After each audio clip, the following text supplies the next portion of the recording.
Hello, it is Faith Memorial 3 Me Ministry. I'm Yolanda, and I'm here with you at this 5 o'clock hour to do our Black Story Time. We have a wonderful book, one of my favorite stories. I love the illustration, the painting and drawings that is in this book based on a true story. Guys, fellas, and even some of the ladies, you're going to love this book.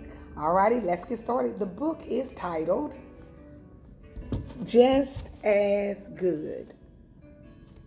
Just as Good is written by Chris Crow and it's illustrated by Mike Benning. Just as Good.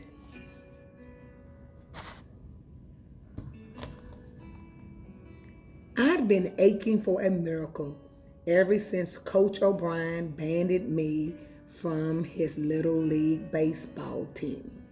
Look around, Homer, he said. You see any Negroes playing in the major leagues? Jackie Robinson. He's already a star for Brooklyn. That boy's a flute, Coach laughed. Ain't no other Negro baseball worth a spit. Right then, I wanted one of our own here in Cleveland playing for my Indianas. That proved that Jackie's for real, and it showed that our people are just as good in baseball or anything else as whites are. Of course, I knew it was a crazy dream until Larry Doby showed up.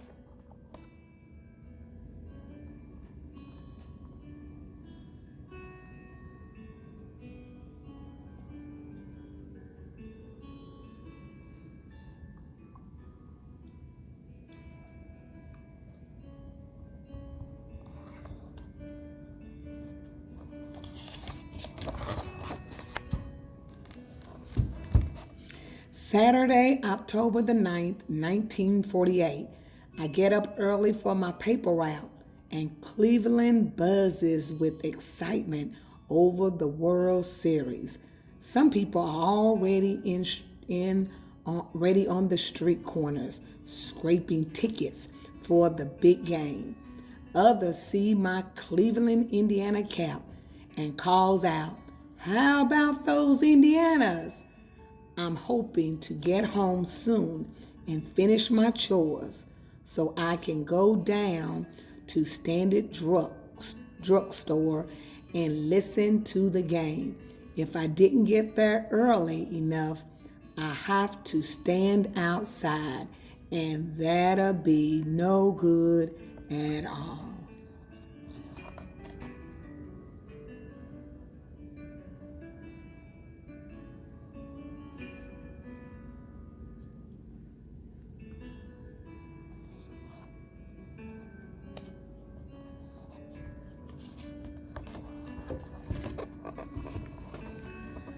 I get home just after 1 o'clock, and Mama's in the kitchen, shaking her head.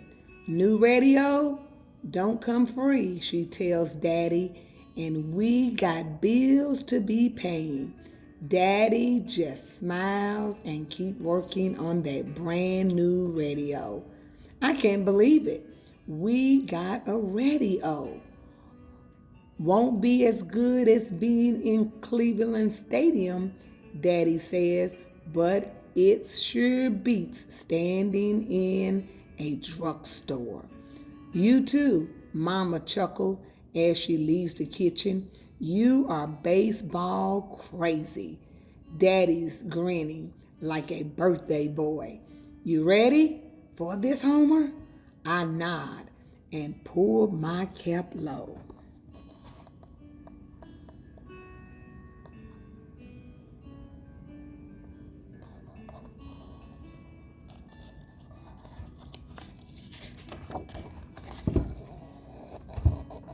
Daddy turns that radio on. The dial glows, and in a few seconds, music flows out.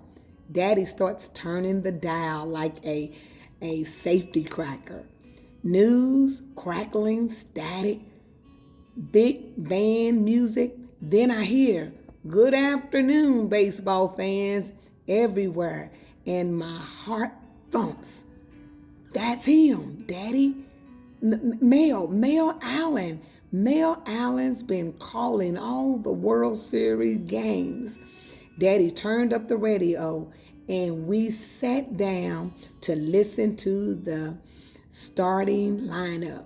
We cheered when we hear that Larry's starting in center field, but Daddy's worried about the pitcher, Steve Glomick. Steve Glomick.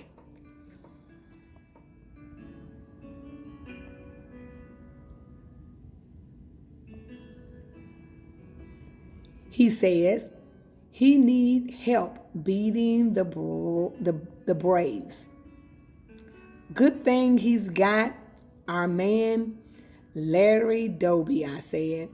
Our man is the man. Daddy gives me a thumbs up.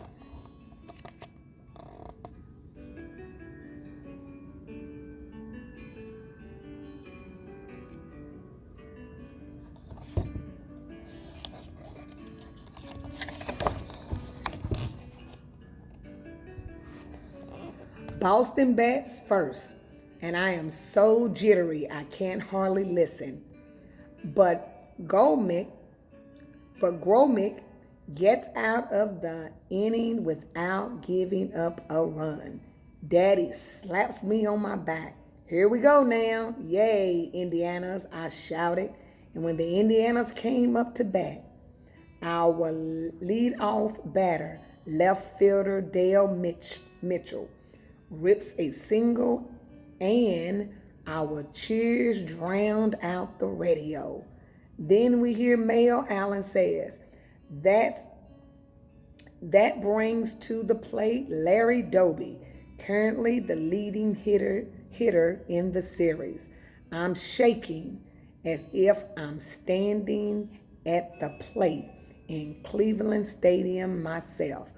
"Come on, Larry," I whispered.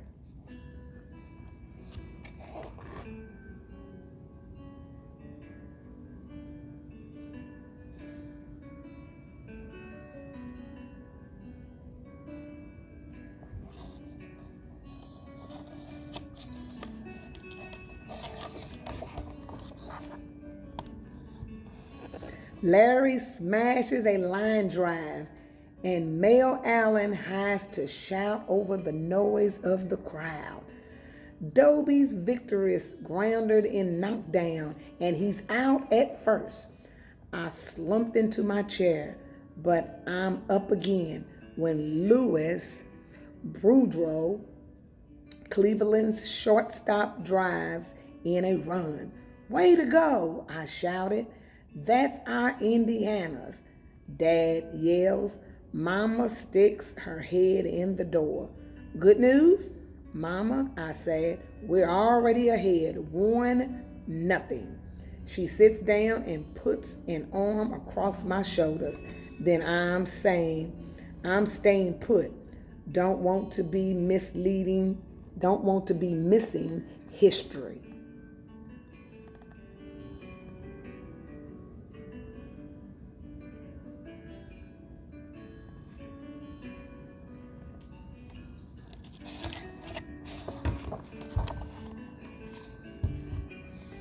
Nobody scored in the next inning, and Daddy and I started pacing the kitchen. We need another run, he says. "Just one more, 'cause there's no way Gromick can keep the Braves from scoring." And in the third inning, Larry Doby comes to bat, and Daddy reaches over and squeezes my hand. "He's gonna do it," he says. "I just can feel it. He'll do it." I tell Daddy he's just gotta do it. Larry swings and misses the first pitch.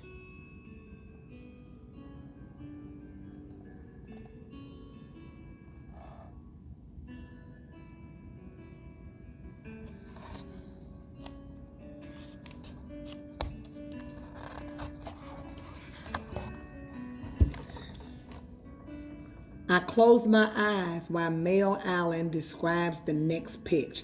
I hear the sharp crack of the bat and the roar of the crowd, and Mel Allen's voice getting louder and louder. It's high and deep to the right center field. The ball is going, it's gone. The cheers drowned out Mel Allen. Larry Doby just teed off with the first home run of the 1948 World Series, and the Indiana's lead 2-0.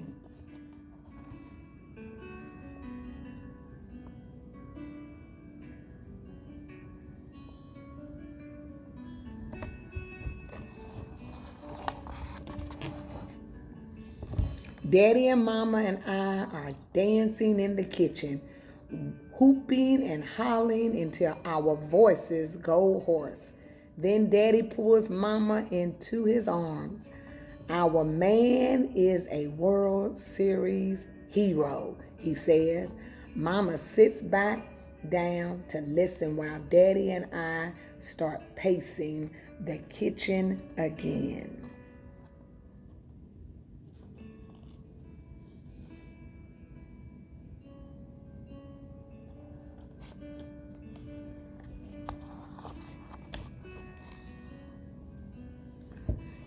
In the seventh inning, Boston's left fielder, Marv Rickett, hammers a home run to make the score 2-1.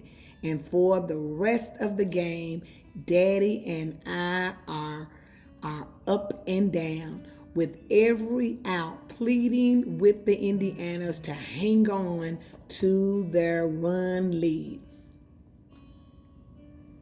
Gomick finally gets the last out of the game, and Daddy hugs Mama, then picks me up and twirls me around the kitchen.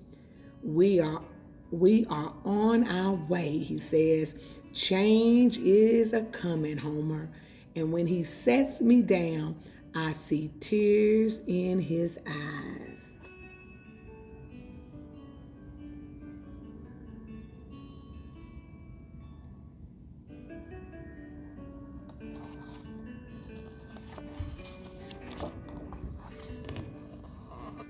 The next morning, Daddy comes outside to help me fold my newspapers. But what he really wants to do is read about our new hero. He pulls a paper off the stack and turns right to the sports section.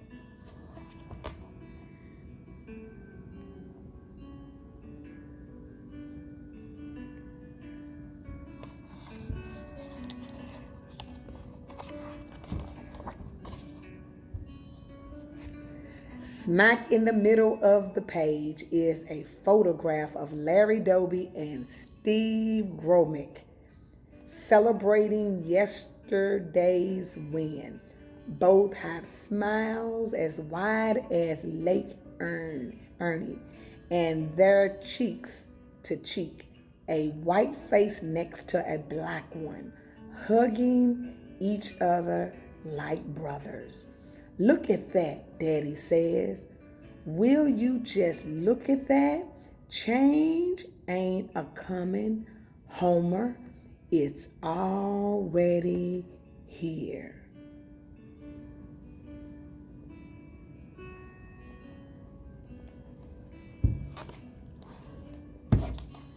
What a wonderful book. Did you all enjoy it? Did you watch the illustration, all the painting and the drawing? Yes, wonderful. All righty. All right, until next time, we will see you all Monday, 5 o'clock. Until then, stay blessed and continue to let God use you in a special way. Bye-bye.